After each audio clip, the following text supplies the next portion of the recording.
आजचे जीवन हे धावपळीचे झाल्यामुळे मानव हा सतत मानसिक आणि शारीरिक तणावात असतो।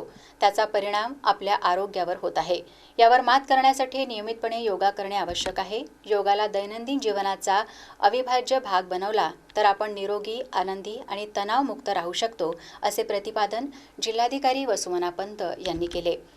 जिल्हा प्रशासन, जिल्हा क्रीडा अधिकारी कार्यालय, मेरा युवा भारत, खेलो इंडिया, शिक्षण विभाग आणि पतंजली योग समिती यांच्या संयुक्त विद्यमाने आज रविवारी जिल्हा क्रीडा संकुल येथे आंतरराष्ट्रीय योग दिनाचे आयोजन करण्यात आले होते।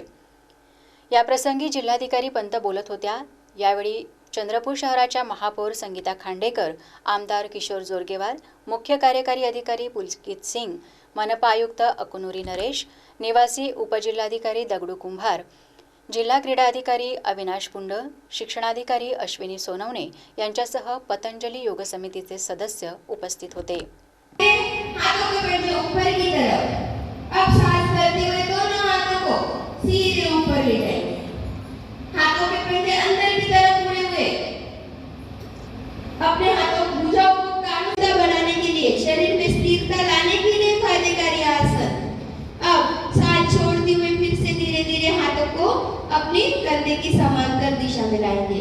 इसी क्रिया को इसी तरह से इसी क्रिया को विपरीत दिशा से दोहराएंगे। ये मेरुदंड के लिए फायदेकारी आसन।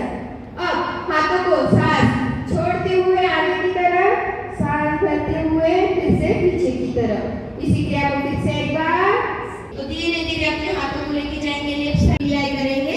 जिनको घुटनों का प्रॉब्लम है ये वो एक क्रिया को अवॉइड कर सकते हैं। तो दोनों हाथों को नीचे की तरफ लाते हुए सांस छोड़ते हुए नीचे बैठ जाएंगे। इसमें अपनी कमर और गर्दन, शोल्डर सीधा रहेगा। खाली पैरों के ऊपर खींचा और तनाव महसूस करेंगे। फिर से सांस। माझी सर्व नागरिकांना विनंती आहे की योग आपण फक्त आजच्या दिवशी नाही, त्याला आपल्या जीवनाचा एक भाग बनवून केलं पाहिजे। आपण सर्वांना माहित आहे की आजच्या युगात आपण खूप स्ट्रेसफुल लाईफ सर्व लोक लीड करतात आणि त्याच्यात आपल्याला जर आपण योगासाठी 1 तास काढलं तर मला असं वाटतं आपल्याकडे भरपूर आजार आणि आपले जे मनाचा तणाव आहे ते आपण कमी करू शकतो। योग आपल्या भारताची एक पहचान आहे आणि आता भारताची पहचान जगभरात सर्वजण करतायत, तर आपण पण नक्की केलं पाहिजे।